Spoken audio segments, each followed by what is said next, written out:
Hello everyone, welcome back. आज के इस लेक्चर के अंदर हम लोग zinc toxicity in dogs and cats को डिस्कस करेंगे। So without any wastage of time let's get started. तो स्टूडेंट्स देखें, आज का हमारा जो लेक्चर है that is about zinc toxicity in dogs and cats. इस लेक्चर के अंदर हम ये 12 पॉइंट्स जो हैं ये कवर करेंगे। आपने वीडियो को एंड तक देखना है, इसके बाद आपको कभी भी ज़रूरत नहीं पड़ेगी कि आप जिंक टॉक्सिसिटी को फर्दर स्टडी कर सकें, क्योंकि मैं कोशिश करूँगा कि मैं हर पॉइंट को अच्छे से इलेबोरेट करूँ। सो अब हम वीडियो को जो है ना वो स्टार्ट करते हैं। सबसे पहले देखें जिंक टॉक्सिसिटी क्या होती है। डॉग्स और कैट्स जो हैं उनमें जिंक टॉक्सिसिटी की वजह होती है जिंक मटेरियल की इंजेक्शन, यानी कोई भी ऐसी चीज़ जिसमें जिंक है या रॉ जिंक अगर आपका डॉग या आपका कैट उसे इंजेस्ट कर लेता है तो उसकी वजह से उसको जिंक टॉक्सिसिटी होती है। अब बहुत सारे जिंक कंपाउंड्स हैं, जैसा कि जिंक कार्बोनेट है और जिंक ग्लूकोनेट है। ये बेसिकली हमारे पास जो डाइटरी सप्लीमेंट्स हैं, यानी अक्सर हम लोग जिंक के सप्लीमेंट्स यूज़ करते हैं, उन सप्लीमेंट्स में जिंक कार्बोनेट और ग्लूकोनेट होता है। तो अगर आपका पेट आपका सप्लीमेंट जो है वो इंजेस्ट कर लेता है तो बेसिकली वो जिंक कार्बोनेट या ग्लूकोनेट उसे इंजेस्ट कर रहा है। जिंक क्लोराइड क्या है? जिंक क्लोराइड जो है ये नॉर्मली डिओड्रेंट में होता है, यानी जो हम लोग बॉडी स्प्रे वगैरह यूज़ करते हैं उनके अंदर जिंक क्लोराइड होता है। इसी तरह जो जिंक पायरेथियोन है ये शैम्पूज़ वगैरह के अंदर होता है। ये सब वो चीज़ें हैं जो नॉर्मली हमारे घरों में होती हैं और हमारे पेट जो हैं वो इन्हें एक्सीडेंटली इंजेस्ट कर सकते हैं। जिंक एसीटेट की बात करें तो हमारे पास ये जो थ्रॉट लोजेंजेस होते हैं, जो हमारे पास थ्रॉट लोजेंजेस हैं उनके अंदर जिंक एसीटेट पाया जाता है। जिंक ऑक्साइड की बात करें तो that is very much important source of zinc toxicity, क्योंकि हमारे यहाँ पर सन ब्लॉक काफ़ी यूज़ किया जाता है। तो सन ब्लॉक के अगर आप पीछे इंग्रेडिएंट्स में देखेंगे तो वहाँ पर आपको जिंक ऑक्साइड दिखेगा। इस तरह काफ़ी लोशंस में भी होता है। जिंक सल्फाइड जो है ये हमारे पास पेंट्स वगैरह के अंदर होता है, और मेटालिक जिंक जैसा जिसमें हमारे पास नट्स हैं, बोल्ट्स हैं, कॉइन्स हैं, इन सब के अंदर मेटालिक जिंक पाया जाता है। तो ये जितनी भी चीज़ें हैं जिसमें डाइटरी सप्लीमेंट्स हैं, आपके शैम्पूज़ हैं, सन ब्लॉक्स हैं, पेंट्स हैं, आपके कॉइन्स हैं, अगर आपका पेट इन चीज़ों को इंजेस्ट कर लेता है तो उसको जिंक टॉक्सिसिटी हो सकती है। ठीक है, इसमें होता क्या है कि इसमें JIT इन्फ्लेमेशन यानी गैस्ट्रो इंटेस्टिनल इन्फ्लेमेशन होती है, इंट्रावेस्कुलर हीमोलिटिक एनीमिया है, यह हम आगे जाके डिस्कस करेंगे, डिसएमिनेटेड इंट्रावेस्कुलर कोएगुलोपैथी है, और मल्टीपल ऑर्गन वगैरह लाइक लीवर और पेनक्रियाज और किडनीज़ ये भी फेल हो सकती हैं। सो this is a brief overview of what is zinc toxicity. Okay, अब हम ये देखते हैं कि हमारे पास ये किन डॉग्स और कैट्स में ज़्यादा है। याद रखें कि आपके पास कोई भी डॉग, उसकी कोई भी ब्रीड है, कोई भी सेक्स है, कोई भी साइज़ है, सब के अंदर इक्वल चांसेस हैं जिंक की टॉक्सिसिटी के। Same is the case for the cats, लेकिन ज़्यादातर केस रिपोर्ट होते हैं स्मॉल ब्रीड के जो डॉग्स हैं, ख़ास तौर पर जिनका वज़न 30 पाउंड से कम है, उनके अंदर जिंक टॉक्सिसिटी के केसेस ज़्यादा आते हैं। इसका ये नहीं मतलब कि इन्हीं को जो है वो जिंक टॉक्सिसिटी होती है। आप ये कह सकते हैं कि they are more prone to zinc toxicity. Stomach का जो पाइलोरस पार्ट है उसके अंदर ज़्यादातर वो जिंक या जिंक कंटेनिंग ऑब्जेक्ट जो है वो रिटेन रहता है, जिसकी वजह से जिंक टॉक्सिसिटी होती है। हम आगे जाके बात करेंगे इसकी। अब हम देखते हैं कि बेटा कौन से क्लिनिकल साइंस हैं। इसको समझने के लिए आपने सिंपली ये देखना है कि क्लिनिकल साइंस में सबसे पहली चीज़ याद रखें कि सेविरिटी डिपेंड करती है कि आपके डॉग और कैट ने कौन सा फॉर्म जिंक का इंजेस्ट किया है। वो जिंक ऑक्साइड है वो जिंक क्लोराइड है, वो जिंक पायरिथियोन है, यानी कौन सा है। लेट्स सपोज हम एक एग्जांपल ले लेते हैं कि आपके जो डॉग है उसने आपका जो सन ब्लॉक था उसको लिक कर लिया। अब जो सन ब्लॉक है उसके अंदर क्या होगा, उसके अंदर जिंक ऑक्साइड ये सॉल्ट होगा। अब उसके अंदर जो है वो क्लिनिकल साइंस आ सकते हैं। अब ये सेवेरिटी उन साइंस की क्या होगी, डिपेंड करेगा कौन सा जिंक का फॉर्म है आपके डॉग या आपकी कैट के अंदर, जो स्टमक एसिडिटी है वो क्या है, और उसका न्यूट्रिशनल स्टेटस क्या है, वो हेल्दी है, वो वीक है, वो इम्यूनो कम्प्रोमाइज्ड है, या वो उसका न्यूट्रिशनल स्टेटस क्या है। यहाँ पर स्टमक एसिडिटी को समझें।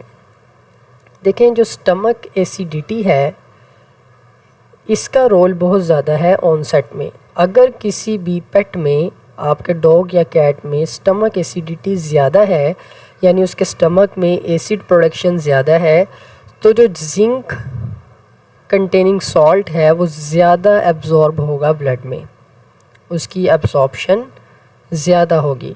तो इसका मतलब कि अगर एसिडिटी ज़्यादा है तो जिंक ज़्यादा एब्जॉर्ब होगा। लेट्स सपोज ये एक कॉइन है, मेटल कॉइन, आपके डॉग ने या कैट ने ये मेटल कॉइन को इंजेस्ट कर लिया, ये चला गया स्टमक में, और स्टमक के अंदर अगर एसिडिटी ज़्यादा है तो ये इस कॉइन के अंदर जो जिंक होगा, जो मेटेलिक जिंक होगा, वो ज़्यादा लीच करेगा, यानी इसमें से निकल के ब्लड में ज़्यादा एब्जॉर्ब होगा। तो जिन पेट्स में स्टमक एसिडिटी ज़्यादा होती है उनमें ईज़िली साइंस जो है वो डेवलप हो जाते हैं। क्लियर। अब इनिशियल साइंस देखते हैं। सबसे पहले याद रखें कि साइंस आएंगे जीआईटी, ठीक है, क्योंकि मेन ऑर्गन सिस्टम यही इफ़ेक्ट हो रहा है। तो इसमें हमारे पास वॉमिटिंग, आपका पेट वॉमिट करेगा, आपका पेट डायरिया का साइन शो करेगा, सॉरी फॉर स्पेलिंग मिस्टेक। उसके अलावा वो एनोरेक्सिक हो जाएगा, एनोरेक्सिक के अलावा वो लिथार्जिक हो जाएगा, क्योंकि डायरिया और वॉमिटिंग की वजह से उसे डिहाइड्रेशन हो जाएगी, जिसकी वजह से वो वीक महसूस करेगा। ये इनिशियल साइंस हैं। लेटर साइंस के अंदर हमारे पास इंट्रावेस्कुलर हीमोलिसिस, यानी जो ब्लड सेल्स हैं उनकी वेसल्स के अंदर, let's suppose this is a blood vessel, this is red blood cells, तो इनकी हीमोलिसिस स्टार्ट हो जाएगी। हीमोलिसिस कहते हैं ब्रेक डाउन को। Let's suppose this is a red blood cell, और रेड ब्लड सेल के अंदर ये हीमोग्लोबिन है। तो जब रेड ब्लड सेल की हीमोलिसिस हो जाएगी तो हीमोग्लोबिन जो है वो यहाँ से रिलीज़ हो जाएगा, जिसकी वजह से हीमोग्लोबिनीमिया हो जाएगा। पेनक्रियाज, हिपैटिक और रीनल डैमेज हो सकता है। वॉमिटिंग, डायरिया और एनोरेक्सिया कंटिन्यूड होंगे, और उसकी जो म्यूकस मेम्ब्रेन्स हैं आपके पेट की वो पेल हो जाएंगी। पेल इस वजह से होंगी क्योंकि रेड ब्लड सेल्स की हीमोलिसिस स्टार्ट हो जाएगी, जिसकी वजह से उनकी प्रोडक्शन यानी वो कम हो जाएंगे, जिसकी वजह से म्यूकस मेम्ब्रेन्स पेल हो जाएंगी। डिहाइड्रेशन होगी डेफिनेटली, वॉमिटिंग डायरिया की वजह से डिहाइड्रेशन होगी। सांस ज़्यादा चढ़ेगा, पिगमेंट यूरिया। इसके अलावा एब्डोमिनल डिस्कम्फर्ट, पेट में दर्द हो सकता है या एब्डोमन डिस्कम्फर्ट उसको शो होगी। This is very much important clinical sign कि उसकी जो फीसिस का कलर होगा वो ऑरेंज टिंज्ड फीसिस होंगी। इसी अलावा मिलीना, ये भी एक उसका क्लिनिकल साइन होगा। तो मेजर क्लिनिकल साइंस जो है ना वो आपने याद रखने हैं, वो वॉमिटिंग, डायरिया, ये वाले ज़्यादा मेजर क्लिनिकल साइंस होते हैं। ओके, अब हम ये देखते हैं कि क्या वजूहात है। एज आई डिस्कस्ड अर्लियर कि वजह है जिंक, या कोई ऐसा मटेरियल जिसमें जिंक मौजूद है।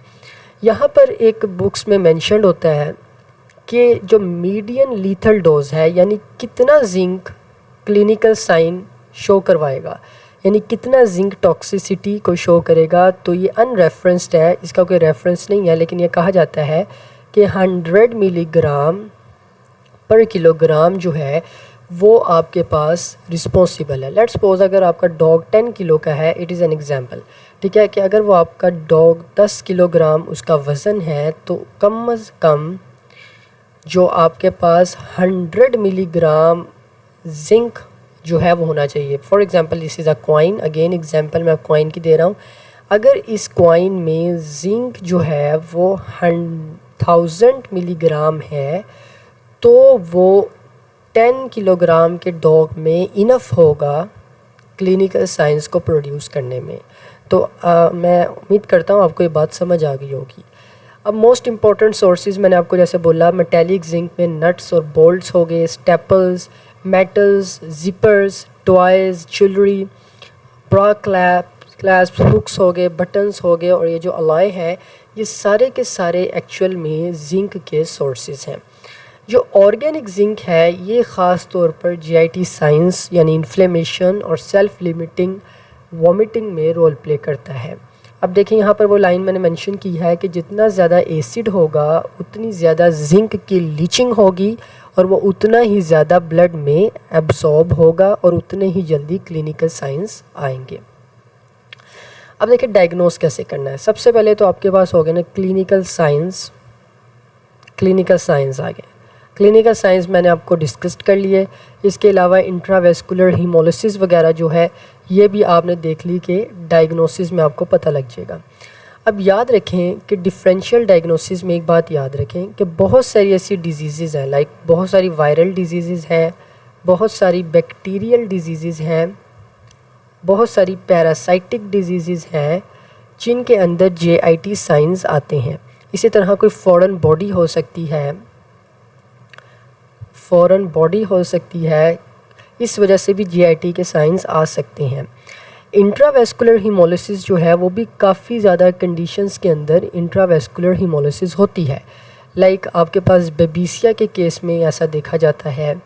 बेबीसिया के अलावा जो ऑनियन आपके पास एलियम स्पीशीज़ हैं, ऑनियन है, गार्लिक की वजह से भी, और लीक हो गया, चाइव हो गया, इन सब की वजह से भी इंट्रावेस्कुलर हीमोलिसिस होती है। इवन कॉपर के अंदर जो कॉपर टॉक्सिसिटी है उसमें भी इंट्रावेस्कुलर हीमोलिसिस होती है।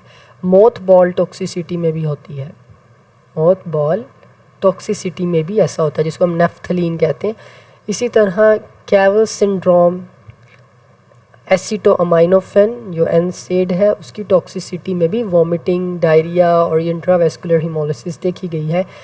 पाइट वाइपर विनोम है और बिशंक्स स्प्रे है, प्रोपाइलिन ग्लाइकोल है, काफ़ी ज़्यादा ऐसी सिचुएशंस हैं। हम इनको भी आगे आगे डिस्कस करेंगे जो हम वीडियोस आगे पोस्ट करेंगे। तो आपने डिफरेंशियल डायग्नोसिस को ज़रूर जो है वो मद्देनज़र रखना है। अब हम सीबीसी रिपोर्ट को देख लेते हैं कि किस तरह से हम सीबीसी रिपोर्ट को इवेलुएट करेंगे। लेट्स सपोज पहली चीज़ यहाँ लिखा है हीमोलिटिक एनीमिया, यानी ऐसा एनीमिया जिसमें ब्लड सेल्स की डिस्ट्रक्शन है। वहाँ पर आपको जब आप रिपोर्ट देखेंगे, ब्लड टेस्ट वो देखेंगे तो आपको हिंस बॉडी देखेंगी। ये यहाँ पर आपके पास पिक्चर में हिंस बॉडी है। हिंस बॉडी वो हीमोग्लोबिन होती है जो कि सही से काम नहीं कर पाती, उसको हम हिंस बॉडी कहते हैं, बिल्कुल साइड पे सेपरेट चली जाती है। ये हिंस बॉडीज़ हैं, ठीक है। इसी तरह PCV pack sailed volume drop कर जाएगा। स्पीरोसाइटोसिस यानी माइल्ड आपको दिखेंगे, ये देखिए रेड ब्लड सेल की जब शेप चेंज हो जाती है तो स्पीरोसाइट कहलाता है। हीमो कंसनट्रेशन हो जाएगी क्योंकि जब डिहाइड्रेशन होगी तो let's suppose this is a blood, तो ब्लड में जो सेल्स हैं उनका पोर्शन ज़्यादा हो जाएगा और जो प्लाज्मा का पोर्शन, फ्लूइड का पोर्शन है वो कम हो जाएगा ड्यू टू डिहाइड्रेशन। तो जब सेल्स ज़्यादा हो जाएंगे हम उसे हीमो कंसनट्रेशन कहते हैं। लीकोसाइटोसिस, हीमोग्लोबिनीमिया दिखेगा। लीवर के डैमेज होने की वजह से हमारे पास ये एंजाइम्स जो हैं इनका लेवल भर जाएगा, AST और ALP का।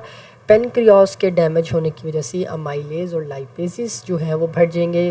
किडनी के डैमेज होने की वजह से ये तीनों प्रोटीनूरिया, ग्रैनुलर कास्ट और एजोटीमिया ज़्यादा हो जाएगा। एजोटीमिया आपको पता होगा कि जब बॉडी से वेस्ट एक्सक्रीट ना हो तो इस कंडीशन को एजोटीमिया कहते हैं। ये सारी CBC रिपोर्ट्स हैं, अब इसे ऐसे इंटरप्रेट करेंगे। अदर लैब टेस्ट में हम लोग सीरम को चेक कर सकते हैं। अगर सीरम के अंदर जिंक का लेवल 5 पार्ट्स पर मिलियन से ज़्यादा होगा तो इसका मतलब ये है कि डेफिनेटली आपके पेट ने कोई ना कोई जिंक कंटेनिंग ऑब्जेक्ट जो है वो इंजेस्ट किया है। जो नॉर्मल रेंज होती है डॉग और कैट में वो 0.70 से 2 पार्ट्स पर मिलियन होती है। जब भी आप सीरम लें तो कोशिश करें कि ऐसी ट्यूब लें जो कि non zinc contaminated blood tubes होनी चाहिए। इसी तरह आप कोएगुलेशन पैनल से डिसएमिनेटेड इंट्रावेस्कुलर कोएगुलोपैथी जो है उसको भी देख सकते हैं। इमेजिंग हम तब करेंगे कि अगर हमें सस्पेक्ट है, लाइक ये एग्जांपल देखें कि अगर आपके डॉग ने या कैट ने कोई मेटेलिक लाइक कोई बोल्ट, कोई नट, कोई रिंग या कोई कॉइन इंजेस्ट कर लिया है तो वो हम एब्डोमिनल इमेजिंग वगैरह से चेक कर सकते हैं। अब हम अपने मेन पार्ट पे आते हैं, that is called as treatment, कि हम लोग एनिमल को क्या ट्रीटमेंट प्रोवाइड करेंगे। ओके, सो ट्रीटमेंट में देखें, सबसे पहली चीज़ आपने याद रखना है कि पहली चीज़ होती है रिमूवल। जितनी जल्दी हो सके आप उस जिंक ऑब्जेक्ट को रिमूव करें। कैसे रिमूव करेंगे? आप एंडोस्कोपी कर सकते हैं, आप इवन लेप्रोटमी कर सकते हैं, और या आप गैस्ट्रोटमी, जो भी जहाँ भी आपको शक है, जहाँ से आपने पता लगा लिया कि ये जिंक ऑब्जेक्ट यहाँ पड़ा है, तो उसके अकॉर्डिंगली आप सर्जिकल प्रॉम्प्ट कर सकते हैं, यानी सर्जिकल प्रोटोकॉल फॉलो कर सकते हैं। दूसरी चीज़ है IV fluid therapy. Animal dehydrated है, एनिमल की हाइड्रेशन को मेंटेन करने के लिए और एज अ डायूरेसिस, ताकि वो जिंक के जो टॉक्सिन्स हैं वो बाहर निकलें, आप उसे आईवी फ्लूइड दे सकते हैं according to availability and the choice. ये डिपेंड करता है डॉक्टर की प्रेफरेंस पे। अगर बहुत ज़्यादा एनीमिया हो गया है, हीमोलिटिक एनीमिया, तो उसमें आप ब्लड ट्रांसफ्यूजन्स दे सकते हैं, आप पैक्ड आरबीसीज वगैरह या ऑक्सीजन केयरिंग सब्सटेंसेस दे सकते हैं। अब अगर आप ड्रग ऑफ चॉइस की बात करें तो इसमें यहाँ पर एक बात याद रखें कि this is actually a chelation therapy. Chelation therapy आपने तब नहीं करनी once the source of zinc is removed, keep in mind, ठीक है। तो आपने ये वाला जो ट्रीटमेंट है ये कोई आपको वारंटी नहीं देगा, ये कोई भी आपके लिए अच्छे इफेक्टिव रिजल्ट्स नहीं देगा जब तक आप जिंक को रिमूव नहीं कर लेते। आप ये जितने मर्जी ये ड्रग्स देते रहें, अगर आपका कॉइन अंदर ही पड़ा है तो ये कोई फ़ायदा नहीं है, ठीक है। तो कोशिश करें कि अगर तो अंदर अभी भी वो मटीरियल ऑब्जेक्ट पड़ा है तो उसे आप निकाल लें। उसके अलावा आप जो है वो कैल्शियम ईडीटी ये दे सकते हैं 100 मिलीग्राम पर किलोग्राम, 5% डेक्सट्रोज में से डिल्यूट करें, सब कट लगाएं। इसकी 4 डोजेज़ आप बना लें और दिन में दें। इसे हम ज़्यादा कॉमनली यूज्ड नहीं करते। उसकी रीज़न क्या है?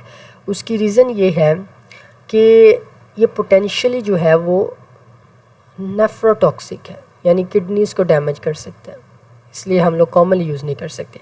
इसी तरह हमारे पास पेनिसिलामाइन है, आप इसे दे सकते हैं 110 मिलीग्राम पर किलोग्राम पर orally 6 to 8 hour for 5 to 14 day आप इसको दे सकते हैं।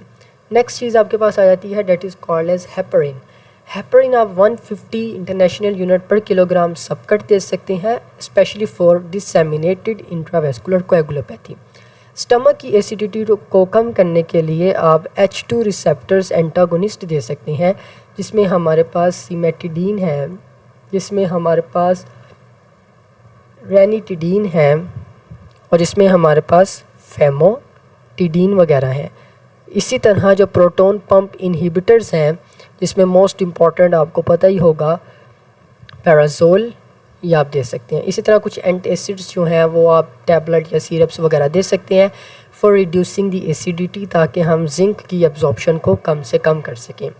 कीप इन माइंड कि कोशिश करें कि चूँकि जिंक टॉक्सिसिटी में हमने देखा है कि रीनल डैमेज हो सकता है, तो ऐसी ड्रग्स या ऐसी एंटीबायोटिक्स ना दें जो कि रीनल डैमेज की, जो कि नेफ्रोटॉक्सिक है, लाइक अमाइनोग्लिकोसाइड्स।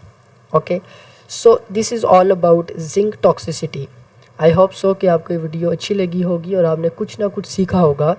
हमें कमेंट्स में ज़रूर बताएं कि हम किस तरह से इम्प्रूव कर सकते हैं। तब तक के लिए टेक केयर।